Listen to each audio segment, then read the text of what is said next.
Semana 4. Jesus enfrentou a cruz, sabendo que a morte não podia segurá-lo. Tendo derrotado Satanás no jardim do Getsêmani, Jesus estava preparado para ganhar a vitória suprema sobre ele através de seu sofrimento e morte na cruz. Jesus já se posicionara, sabendo a vontade de Deus, resolvido a fazer a vontade de Deus e por esvaziar-se. E então, enquanto amarraram suas mãos e pés e o levam do jardim, ele está pronto para tomar a vitória que realmente pertence a ele. Nesta altura dos acontecimentos, não há como voltar atrás. O olhar de Jesus está fixo no alvo à sua frente, para terminar a obra que recebeu para fazer, para cumprir a vontade de Deus e se oferecer em sacrifício pelos pecados do mundo e destruir as obras do diabo. Chegara a hora dele ser glorificado. Jesus não enfrentou a morte como se ela fosse momento de derrota. Alguns dias antes, ele falara a seus discípulos: é chegada a hora de ser glorificado o Filho do Homem. Em verdade vos digo, se o grão de trigo caindo na terra não morrer, fica só, mas se morrer, produz muito fruto. João 12, versículos 23 e 24. Jesus nunca se rebelou.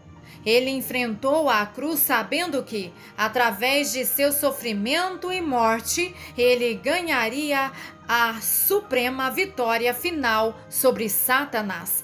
Nós temos de olhar bem e atentamente os seus sofrimentos e sua morte e nos identificar com ele em sua morte através da própria morte de nós mesmos, antes de podermos participar da sua glória. Aos olhos do mundo, este foi um momento de derrota para Jesus. Satanás aparenta ser vitorioso. Os escribas e fariseus conseguiram condená-lo à morte. Seus discípulos e seguidores o abandonaram, perderam toda a esperança de ser estabelecido um novo reino. Jesus vai morrer, mas Jesus enxerga além da cruz, além da morte e da coroa de espinhos. Ele não se achava cheio de desespero, ele não teve medo. Sua grande força nestes últimos momentos na terra baseou-se no fato de saber que, na verdade, Satanás não tinha o controle de nada. A qualquer momento, Jesus poderia chamar legiões de anjos para salvá-lo. Jesus não fez isso, porém. Ele sabia que Deus tinha e tem o controle de tudo. Ele conhecia seu destino final. Ele sabia que ia morrer, mas sabia também que, ao terceiro dia, ressuscitaria dos mortos e subiria para seu Pai no céu, onde lhe estava reservada uma posição de supremo poder e autoridade. Antes da fundação da terra, ele, o todo-poderoso Filho de Deus, compartilhara da glória do Pai. Quando ele veio à terra, ele deixou de lado aquela glória, tomando sobre si a forma de carne humana. Então, como filho de homem, chegara a hora dele ser glorificado e receber um nome que está acima de todo nome. Jesus fixou seu olhar apenas na alegria que estava diante dele. Jesus, o qual, em troca da alegria que lhe estava proposta, suportou a cruz, não fazendo caso da ignomínia, e está assentado à destra do trono de Deus. Hebreus 12, versículo 2. Jesus sabia que tinha de morrer e ser sepultado para que, por sua morte, ele se tornasse a fonte de vida eterna para todos aqueles que o recebem. Ele sabia que, através de sua morte, muitos filhos alcançariam posição de glória. Vemos, todavia, aquele que, por um pouco, tendo sido feito menor que os anjos, Jesus, por causa do sofrimento da morte, foi coroado de glória e de honra, para que, pela graça de Deus, provasse a morte por todo homem. Porque convinha que aquele por cuja causa e por quem todas as coisas existem, conduzindo muitos filhos à glória, aperfeiçoasse, por meio de sofrimentos, o autor da salvação deles. Hebreus 2, versículos 9 ao 10. Frase-chave: Jesus enfrenta a cruz sabendo a vontade de Deus, sabendo que Deus tinha o controle de tudo. Jesus voluntariamente tomou sobre si mesmo a forma de carne e sangue, para que, através de sua morte, ele destruísse o diabo e livrasse o homem da escravidão do pecado. Hebreus capítulo 2, versículos 14 e 15. Quando Jesus chegou ao mundo, ele disse: sacrifícios e oferta não quiseste, antes corpo me formaste. Não te deleitaste com holocaustos e ofertas pelo pecado. Então eu disse: eis, aqui estou, para cumprir o que no rolo do livro está escrito a meu respeito, para fazer, ó Deus, a tua vontade. Hebreus 10, versículos 5 ao 7. Sabendo que era através de seu sofrimento e morte que ele ganharia a suprema vitória sobre Satanás. Sabendo que era através de seu sofrimento e morte que ele salvaria o homem e o restauraria numa posição de glória. Sabendo que era através de seu sofrimento e morte que ele seria glorificado. Jesus não se desviou, ele continuou caminhando firmemente para o Calvário. Subtítulo: sabendo da alegria que estava adiante, Jesus suportou os escárnios. Pelas ruas escuras, a multidão levou Jesus à casa do sumo sacerdote, onde os escribas e fariseus se juntaram. Eles tinham procurado febrilmente encontrar falsas testemunhas que testificassem contra Jesus, de modo que pudessem condená-lo à morte. As testemunhas falsas fizeram suas acusações contra Jesus, mas ele não se defendeu. Ele permaneceu em total silêncio. Eu te conjuro pelo Deus vivente, diga-nos se você é o Cristo, o Filho de Deus, exigiu o sumo sacerdote. Jesus respondeu: é como você diz. Entretanto, eu vos declaro que desde agora vereis o Filho do Homem assentado à direita do Todo-Poderoso e vindo sobre as nuvens do céu. Mateus 26, versículos 63 e 64. O sumo sacerdote ficou indignado, ele rasgou suas vestes. Olha aí a blasfêmia! O que acham? Responderam: ele é digno de morte. Então começaram a cuspir nele, escarneceram dele, vendam-lhe os olhos e o esmurram. Jesus não clamou por misericórdia. Ele não se desviou. Seus olhos fixavam-se unicamente na alegria que estava por vir. Ele continuou caminhando para o Calvário. Uma outra vez amarraram-no e o levaram pelas ruas para o tribunal de Pilatos, onde o apresentaram a Pilatos e novamente o acusaram. Também ali Jesus não se defendeu contra seus acusadores. Ele permaneceu em silêncio. És tu o rei dos judeus? Perguntou Pilatos. Jesus respondeu: é como tu disseste. Lucas 23, 3. Pilatos então dirigiu-se aos sacerdotes e anciãos e disse: não vejo neste homem crime algum. Lucas 23, 4. Então, ao ouvir dizer que Jesus era da Galileia, Pilatos enviou Jesus a Herodes.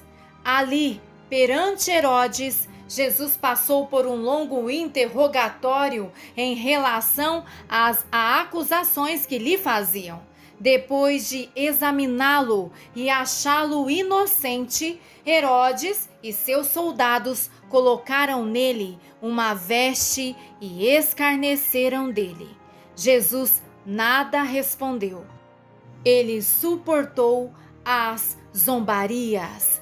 Seus olhos estavam fixos apenas na alegria que estava diante dele. Ele continuou trilhando o caminho do Calvário. Então levaram Jesus de volta para o tribunal de Pilatos, e Pilatos, reunindo os principais sacerdotes e líderes do povo, disse-lhes: apresentaste-me este homem como agitador do povo, mas tendo-o interrogado na vossa presença, nada verifiquei contra ele dos crimes de que o acusais. Nem tampouco Herodes, pois nolo tornou a enviar. É, pois, claro que nada contra ele se verificou digno de morte. Portanto, após castigá-lo, soltá-lo-ei. Lucas 23, versículos 14 ao 16. Então Pilatos entregou Jesus aos soldados para que o açoitassem. Frase-chave: os olhos de Jesus estão fixos na alegria que está diante dele. Subtítulo: Jesus, sabendo que viera para cumprir a vontade de Deus, suportou toda a dor. Os soldados tiraram as vestes de Jesus, amarraram-no ao tronco, dobrado para a frente, a fim de que os músculos de suas costas ficassem bem estirados, e o açoitaram. Será que você pode imaginar um forte soldado romano pegando aquele instrumento terrível de tiras de couro entrelaçados com pedaços de chumbo, enquanto ele açoitava Jesus? A cada pancada, seu corpo tremia. Ele gritava de dor. Os pedaços de chumbo dilaceravam os músculos de suas costas, até que ela não mais se assemelhasse à carne humana. Cada pancada que ele recebeu, ele a recebeu por você e por mim. Ele estava ali em nosso lugar, recebendo o castigo por nossos pecados, por nossa rebelião, por nossas enfermidades e por nossas doenças. E com cada pancada nas costas dele, nós ficamos curados. Mas ele foi traspassado pelas nossas transgressões e moído pelas nossas iniquidades. O castigo que nos traz a paz estava sobre ele, e pelas suas pisaduras fomos sarados. Isaías 53, versículo 5. Os soldados soltaram no tronco e lançaram uma vestimenta púrpura sobre suas costas sangrentas. Então entrelaçaram uma grinalda de espinhos em forma de coroa de vitória e a colocaram sobre a cabeça de Jesus. Os espinhos entraram-lhe na carne do couro cabeludo. O sangue escorreu-lhe pelas faces. Para completar o quadro, colocaram-lhe na mão um pedaço de junco, assemelhando-se a um cetro de rei. Imagine-o ali, enquanto escarneciam dele. Imaginam como eles, curvando-se perante ele, clamavam ironicamente: "Salve o Rei dos Judeus!" Eles zombaram dele, cuspiram nele, tiravam-lhe o pedaço de madeira da mão e o batiam em sua cabeça. Após os tormentos e os escárnios, Pilatos voltou a aparecer para a multidão fora do tribunal e disse: "Eis que eu vos apresento para que saibais que eu não acho nele crime algum." João 19, versículo 4. Então apareceu Jesus, machucado, sangrando, vestindo o manto de púrpura e usando a coroa de espinhos. Assentando-se no lugar de juiz, Pilatos apontou para Jesus e disse: "Eis o homem." João 19, versículo 5. Veja-o ali, o Filho do Homem, o segundo Adão, o escolhido, o enviado de Deus, o ungido, o Santo de Israel, o Redentor, o Rei dos Reis, o Senhor dos Senhores. Veja-o ali, aquele que não conheceu pecado, o unigênito Filho de Deus. Ele veio para nos salvar de nossos pecados. É por este propósito que ele veio ao mundo. Porém, eles o desprezaram e o rejeitaram. A multidão não teve misericórdia, e ao vê-lo ali, agonizando em silêncio, gritou: "Crucifique-o! Crucifique-o!" Pilatos respondeu: "Levem-no vocês e o crucifiquem, pois eu não acho nele crime algum." Eles responderam: "Ele se diz o Filho de Deus, ele merece morrer." Ouvindo isso, Pilatos teve medo. Será que este homem que estava diante dele, será que ele poderia ser de verdade o Filho de Deus? Levando-o novamente para o tribunal, Pilatos perguntou a Jesus: "Donde és tu?" Jesus nada respondeu. Pilatos perguntou: "Será que você não sabe que eu tenho poder para soltá-lo e para crucificá-lo?"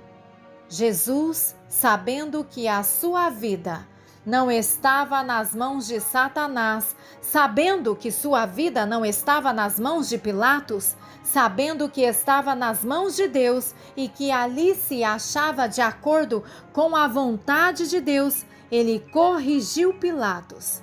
Ele lhe disse: "Nenhuma autoridade terias sobre mim se de cima não te fosse dada. Por isso, quem me entregou a ti, maior pecado tem." João 19, 11. Jesus não teve medo. Ele não procurou se defender ou se salvar. Ele permaneceu ali voluntariamente. Ele estava ali para fazer a vontade de Deus. Como o Cordeiro de Deus, sem mancha, ele se ofereceu voluntariamente. Ele foi oprimido e humilhado, mas não abriu a boca. Como cordeiro foi levado ao matadouro, e como ovelha muda perante os seus tosquiadores, ele não abriu a sua boca. Isaías 53, versículo 7. Jesus não se desviou de sua missão. Ele não foi rebelde. Ele continuou encaminhando-se para o Calvário. Após ouvir essas palavras, Pilatos fez outras tentativas para soltar Jesus, mas a multidão não se contentou. Se soltas a este, não és amigo de César. João 19, 12. Pilatos assentou-se novamente no lugar de juízo. Outra vez ele apontou para Jesus, dizendo: Eis o seu rei! A multidão gritou: Leva-o! Leva-o! Crucifique-o! Sabendo que Jesus era realmente inocente, mas com medo da multidão, Pilatos lavou as mãos perante o povo, dizendo: Estou inocente do sangue deste justo. Fique o caso convosco. Mateus 27, versículo 24. Então ele entregou Jesus nas mãos deles. Subtítulo: Sabendo que o homem seria libertado, Jesus foi pendurado na cruz e morreu. Arrancavam-lhe então a vestimenta de púrpura das costas sangrentas e vestiram-no novamente com a sua própria capa. Colocaram em suas costas dilaceradas a pesada cruz e o empurraram pelas ruas em direção ao Calvário. Jesus passou pelas ruas de Jerusalém, sabendo e tentando carregar a pesada cruz. Ao longo do caminho, o povo zombava dele e dele escarnecia. Algumas das mulheres dos seguidores de Jesus acompanharam-no, chorando e lamentando desesperadamente. Subitamente, Jesus caiu ao chão. Ele estava tão fraco, com todo aquele sofrimento, que ele não conseguia carregar a cruz.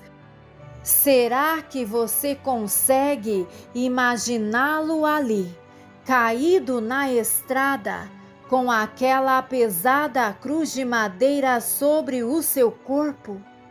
Veja o sangue escorrendo de suas costas. Veja a coroa de espinhos cravada em sua cabeça, o sangue escorrendo-lhe pelas faces. Jesus nada falou. Ele suportou a dor e o sofrimento. Seus olhos se fixaram apenas na alegria que estava diante dele. Ele se levantou e procurou andar novamente para o Calvário. Então os soldados colocaram a cruz em Simão Cirineu, que foi seguindo, levando a cruz de Jesus, até que chegaram todos ao lugar fora da cidade de Jerusalém, que se chamava Calvário ou Gólgota, que quer dizer lugar da caveira.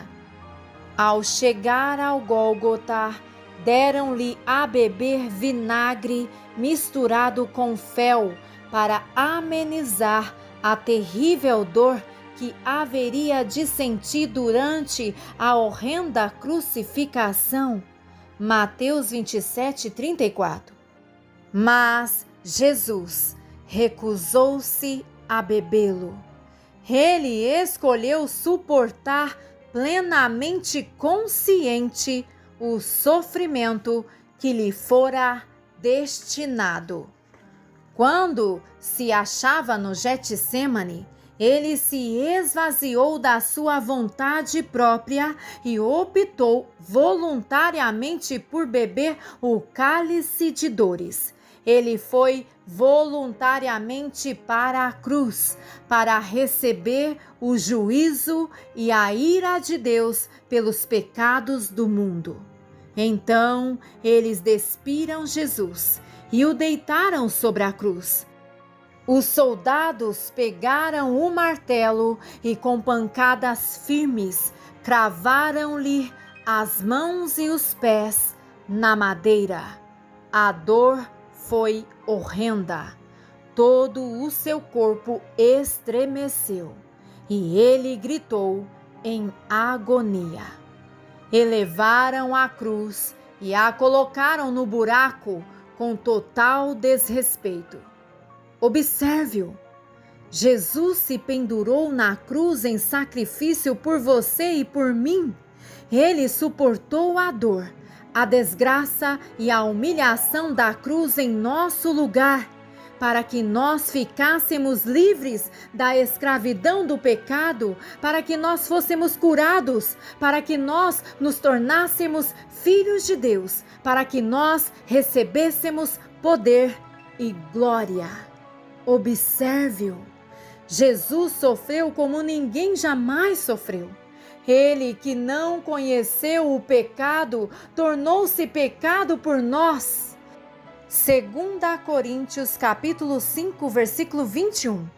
Porque ele se pendurou ali, naquela dura cruz. Não é difícil entendermos quando ele diz: Deus meu, por que me desamparaste?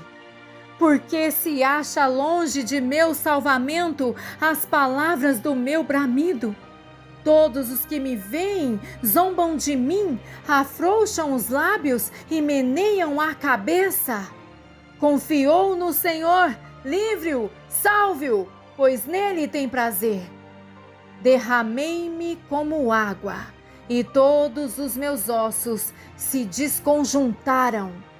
Meu coração fez-se como cera, derreteu-se dentro de mim. Secou-se o meu vigor, como um caco de barro, e a língua se apega ao céu da minha boca. Assim me deitas no pó da morte. Cães me cercam, uma súcia de malfeitores me rodeia, transpassaram-me as mãos e os pés. Posso contar todos os meus ossos. Eles me estão olhando e encarando em mim. Repartem entre si as minhas vestes e sobre a minha túnica deitam sortes. Salmos 22, versículos 1, 7, 8 e 14 ao 18.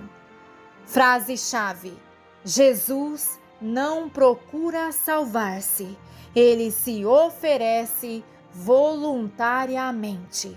Ao se pendurar ali, na cruz, já moribundo, os soldados romanos, não sabendo que na realidade estavam cumprindo a profecia sobre Jesus, repartiram entre si as suas vestes e deitaram sorte sobre a sua capa, uma peça sem costura. Subtítulo: Sabendo que, através de sua morte, Satanás seria destruído, Jesus enfrentou Satanás. Nos últimos momentos de agonia, Satanás atacou. Ele desafiou Jesus com sua própria declaração de ser o Filho de Deus. Ele tentou Jesus a descer da cruz. O povo que passava por ali abanava a cabeça e ridicularizava Jesus. Você que destrói o santuário e em 3 dias o reedifica, salve-se a si mesmo descendo da cruz. Marcos 15, versículos 29 e 30. Os principais dos sacerdotes e os escribas também zombaram dele. Salvou os outros e a si mesmo não pode salvar-se? Desça agora da cruz o Cristo, o Rei de Israel, para que vejamos e creiamos. Marcos 15, versículos 31 e 32. Na estrada para Jerusalém, Satanás, falando através de Pedro, procurou fazer com que Jesus se rebelasse contra a vontade de Deus, deixando assim de ir até a cruz. Mateus 16, versículo 23. No jardim de Getsêmani, Satanás desfechou um ataque intensível sobre Jesus para fazer com que ele se rebelasse contra a vontade de Deus, deixando de ir até a cruz. Já no fim, no maior calor da batalha, enquanto o corpo de Jesus se achava tomado de dor e sua alma se achava em tormento, quando ele se sentia abandonado e rejeitado pelos seus, Satanás procurou fazer com que Jesus se salvasse a si mesmo. Jesus tem o poder de entregar a sua vida, como também de tomá-la novamente. João 10:18. Tudo tem sido entregue em suas mãos. João 13:3. Ele poderia chamar uma legião de anjos para destruir seus inimigos e o livrar. Mas ele sabia que era necessário que ele morresse. Ele sabia que, somente através de sua morte, Satanás seria destruído e só assim a vontade de Deus seria feita. Jesus não foi rebelde. Ele não se enganou com a decepção de Satanás.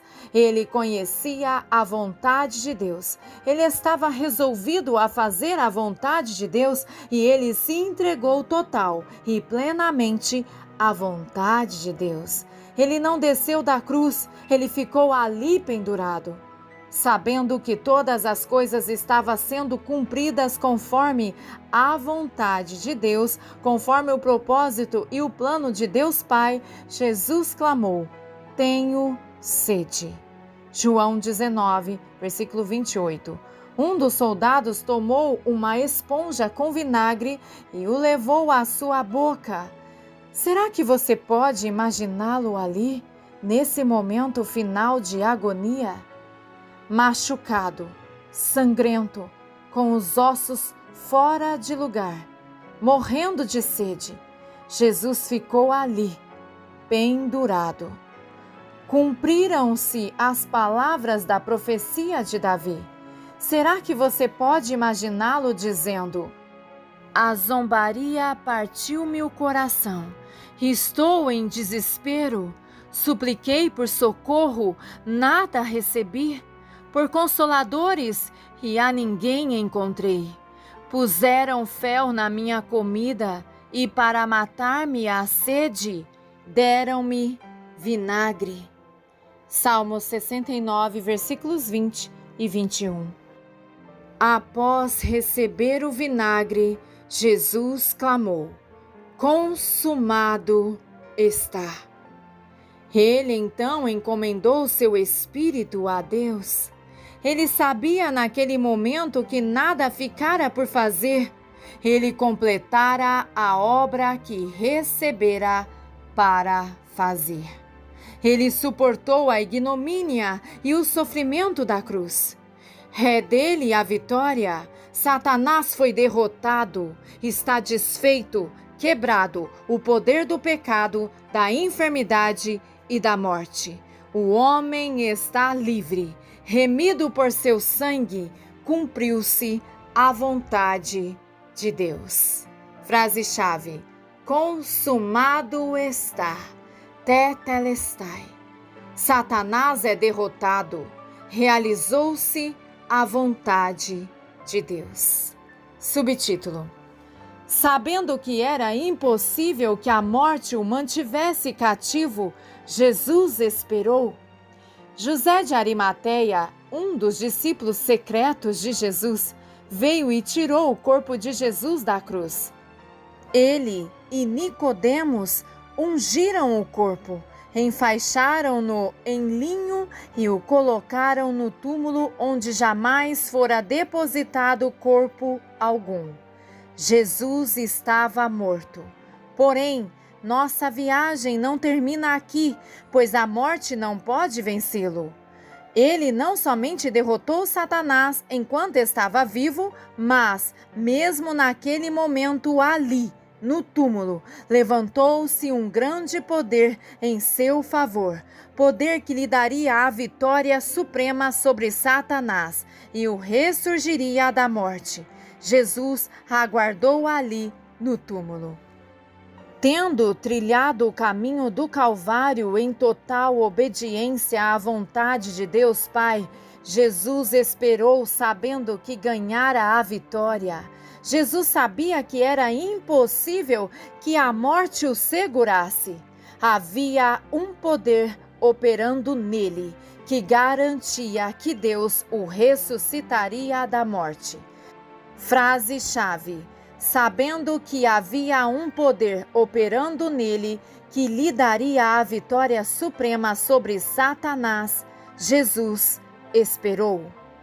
Na próxima lição, estaremos falando mais desse poderoso ingrediente na vida de Jesus e de como esse mesmo poder pode operar em sua vida. Prepare-se, você será desafiado como jamais o foi antes. Ao morrer, Jesus fixou seu olhar na alegria que estava diante dele. Imaginando-o ali, no túmulo, pode-se ouvir as palavras da profecia de Davi: diante de mim via sempre o Senhor, porque Ele está à minha direita, para que eu não seja abalado. Por isso se alegrou o meu coração e a minha língua exultou.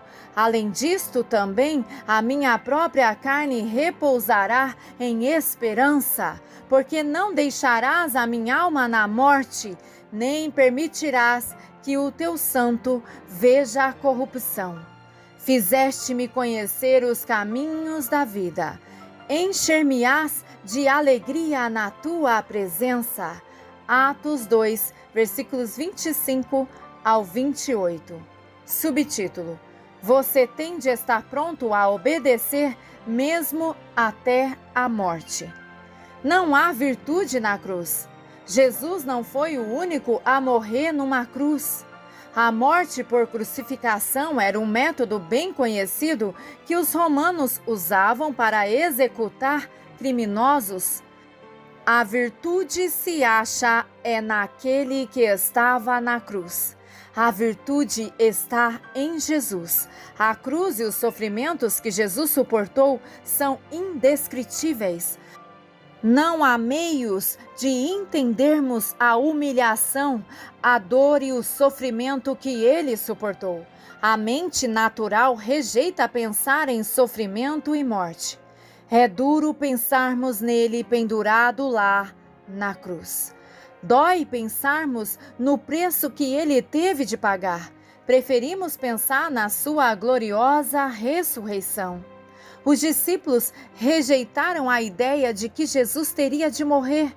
Mesmo durante aquela última noite junto com ele, a noite antes de sua morte, eles ainda disputavam quem seria o maior no novo reino que Jesus viria a estabelecer. Porém, a não ser que estejamos prontos a meditar bastante nos sofrimentos e na morte de Jesus, e a não ser que estejamos prontos a nos identificar com Ele em sua morte, não será possível compartilharmos de sua glória.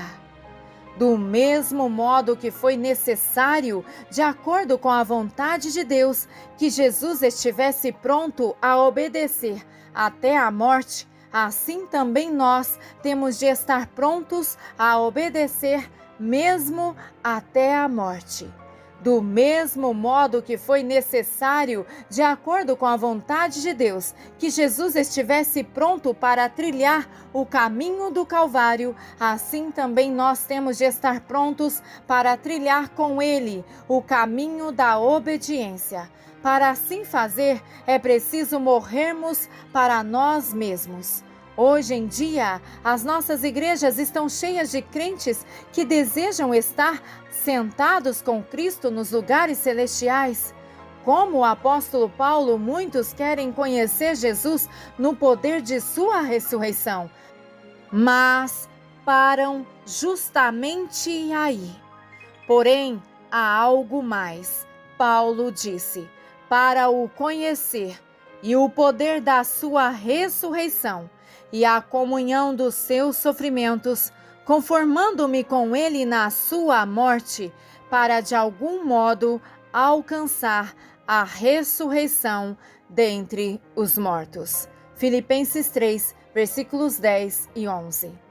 Para conhecer a Cristo no poder de sua ressurreição, você tem de conhecê-lo também na comunhão de seus sofrimentos e tem de estar pronto a se conformar com ele na sua morte. À igreja em Roma, Paulo disse: o próprio Espírito testifica com o nosso espírito que somos filhos de Deus. Ora, se somos filhos, somos também herdeiros, herdeiros de Deus e co-herdeiros com Cristo. Romanos 8, versículos 16 e 17. Louvado seja Deus! Somos herdeiros de Deus e co-herdeiros com Cristo.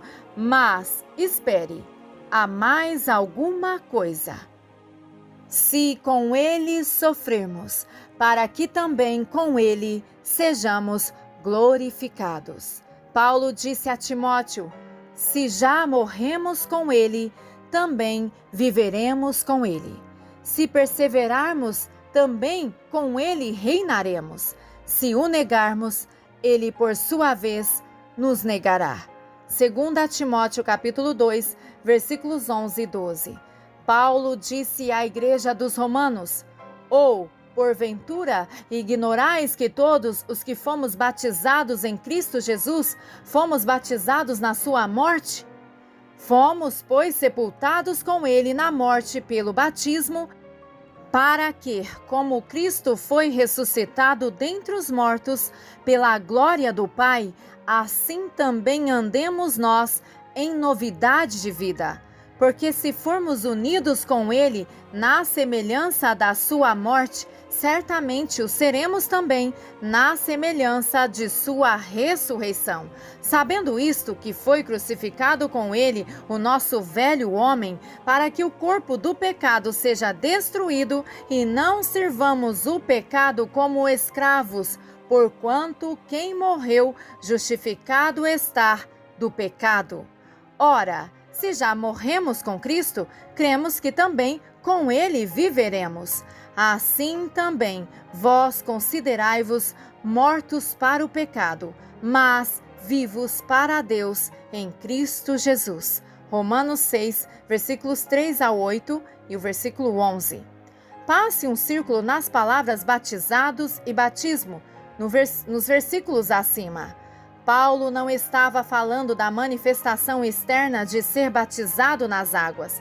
Ele estava falando da manifestação interior do batismo, da união vital com Cristo, quando nos identificamos total com seu sofrimento e morte, onde consideramos-nos mortos para o pecado, quando o nosso velho homem, com todos os seus desejos egoístas, hábitos e atitudes mundanas, está morto e sepultado. Esse batismo na morte acontece quando nascemos de novo em Cristo. Acontece no momento em que entregamos nossas vidas a Deus, arrependendo-nos e recebendo a Jesus como nosso Salvador. Nesse momento, o nosso velho homem é pregado na cruz. O que muitos crentes deixam de entender, porém, é que essa morte é uma morte contínua. Ao invés de reconhecerem as manifestações da carne como pecado, arrependendo-se delas e dependendo do Espírito Santo para vencê-las, esses crentes simplesmente procuram ignorá-las, fazendo de conta que elas não existem. Esses crentes acham que desde que estão mortos para o pecado, não há nada mais em suas vidas que necessita ser crucificado. Paulo continua dizendo que por nos considerarmos mortos para o pecado e vivos para com Deus, temos a responsabilidade de não deixar que o pecado reine em nossos corpos. Não é absolutamente algo automático. Nós mesmos temos de arranjar a energia espiritual concedida pelo Espírito Santo e temos a responsabilidade de crucificar e mortificar os nossos desejos carnais, como também a concupiscência da carne diariamente e continuadamente. Jesus disse: Se alguém quer vir após mim, a si mesmo se negue, dia a dia, tome a sua cruz e siga-me. Lucas 9:23. É nessa união com Ele, na semelhança de sua morte, dia após dia, de nossas vidas, que ressuscitamos na semelhança de sua ressurreição. Subtítulo: Você tem de conformar-se com a morte de Cristo. Há poucos crentes nos dias de hoje que sabem o que significa morrer para si mesmo e bem menos ainda têm feito essa experiência. Essa é mais uma das razões de haver tanta ausência de poder em muitas igrejas de hoje. A maioria dos crentes não estão prontos a morrer para si mesmos. Talvez você esteja pensando: mas, irmão Cirulo, o que significa morrer para mim mesmo? Pense nisso. Um homem morto não tem mais nenhum direito, não tem mais nenhuma vontade própria, não tem mais nenhum desejo. Ser verdadeiramente morto para si mesmo é andar com Cristo no caminho da obediência à vontade de Deus. É estar unido com Ele na comunhão de seu sofrimento e morte. E requer que você esteja pronto a ignorar os seus próprios direitos de vida. Em todos os dias de sua vida, você tem de estar pronto a negar a si mesmo, tomar sua cruz e seguir a Jesus. Observe Jesus. Mesmo antes da criação do mundo, ele deixou de pensar em seus próprios direitos de vida. Ele não optou por vir para este mundo como iniciativa própria. Ele foi enviado por Deus. Ele escolheu ser obediente. Ele se esvaziou. Ele não veio para fazer a sua própria vontade. Ele disse: Eis aqui estou para fazer, ó Deus, a tua vontade. Hebreus 10, versículo 7. Através de toda a sua vida e ministério, Jesus não seguiu os seus próprios desejos. Ele não viveu de modo a trazer honra e glória para si mesmo. Ele viveu para glorificar a Deus Pai. Passou a vida inteira libertando pessoas do poder de Satanás, livrando-as do pecado, da enfermidade e da morte. Ele viveu para morrer pelos pecados do mundo. Observe Jesus na estrada para Jerusalém. Sabendo que era a vontade de Deus que ele sofresse e morresse, ele não recuou ao contemplar a dor e a morte. Ele resolvera fazer a vontade de Deus, custasse o que custasse. Observe Jesus no Getsêmani. Ele agonizou. Ele chorou. Ele lutou contra todas as forças do inferno até que ele ficasse totalmente esvaziado e pudesse dizer: não conforme a minha vontade, mas a tua vontade seja feita. Observe Jesus perante os seus acusadores. Ele não procurou salvar sua própria vida. Ele não se defendeu. Ele não retribuiu as injúrias. Observe Jesus no tronco ao ser açoitado. Ele estava ali em nosso lugar. Ele tomou o castigo por nossos pecados. Observe Jesus levando aquela pesada cruz em suas costas sangrentas. Olhe-o esforçando-se para carregá-la e caindo. Ele carregou aquela cruz por você e por mim. Observe Jesus quando lhe tiraram as roupas e cravaram suas mãos e seus pés na cruz. Veja seu corpo machucado e sangrento, pendurado naquela cruz. Ele estava ali, pendurado por você e por mim. Ele tomou sobre si a ira de Deus por nossos pecados.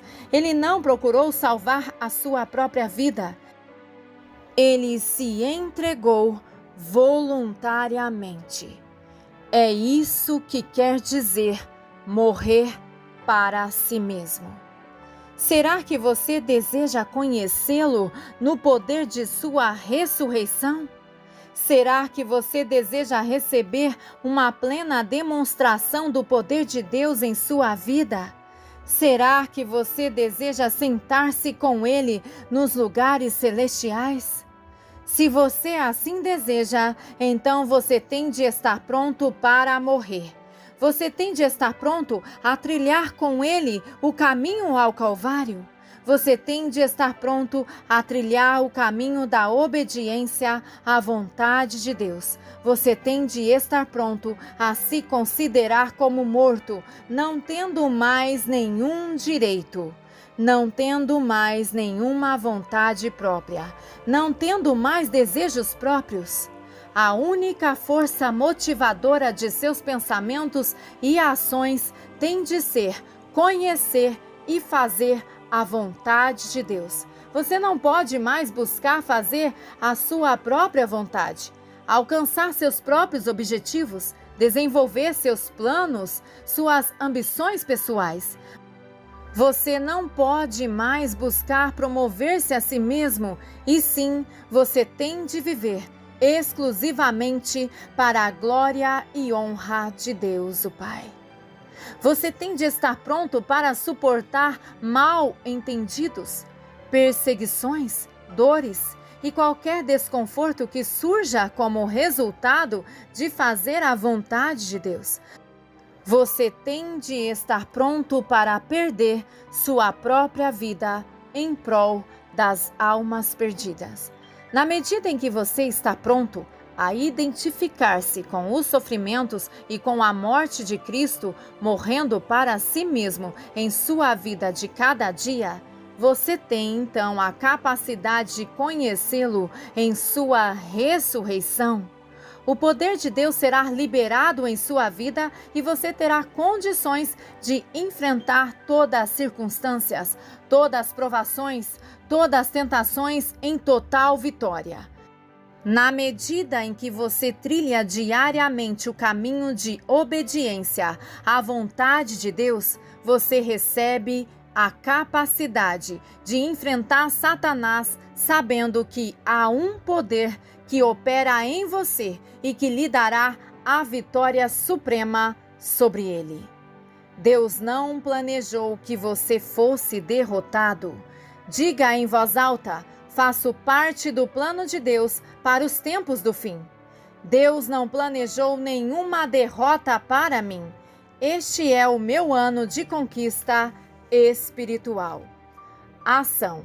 Semana 4. Jesus enfrentou a cruz sabendo que a morte não o podia segurar. Primeiro, nesta semana, preocupe-se em morrer para si mesmo. Aqui estão alguns exemplos de como você pode morrer para si mesmo em suas relações pessoais, no seu trabalho de todo dia, profissional e também em seu trabalho para o Senhor. Subtítulo: Quanto às suas relações pessoais. Você não pode buscar a sua vontade. Você deve dar preferência a seu irmão. Quando você leva a culpa por algo ou você é mal entendido, você não deve procurar passar a culpa para outrem ou mesmo procurar se defender. Quando alguém maltrata você, você não pode ofendê-lo e ficar ressentido. Você deve perdoá-lo e tratá-lo bem. Quando você sofre injustiça, você não deve exigir os seus direitos. Subtítulo: no seu trabalho de todo dia. Quando alguém fica com o aplauso por um trabalho que você fez, não fique zangado ou ressentido. Quando ninguém lhe dá valor ou reconhece o que você está fazendo, não sinta pena de você mesmo. Quando outro é promovido e você acha que deveria ter sido você, não sinta inveja. Quando alguém mente a seu respeito ou mesmo é desleal para com você, não lhe retribua da mesma forma. Subtítulo: no seu trabalho para o Senhor. Você não pode procurar reconhecimento ou elogios. Viva para glorificar a Deus. Você não pode pensar que é autossuficiente, dependendo de suas próprias forças ou sabedoria para fazer o trabalho que Deus lhe confiou. Não se justifique considerando-se mais espiritual do que os demais. Não tenha orgulho espiritual. Quando Deus revela algum pecado em sua vida, seja humilde perante Ele e arrependa-se. Peça a ajuda do Espírito Santo. Aleluia! Glórias a Deus. Amém.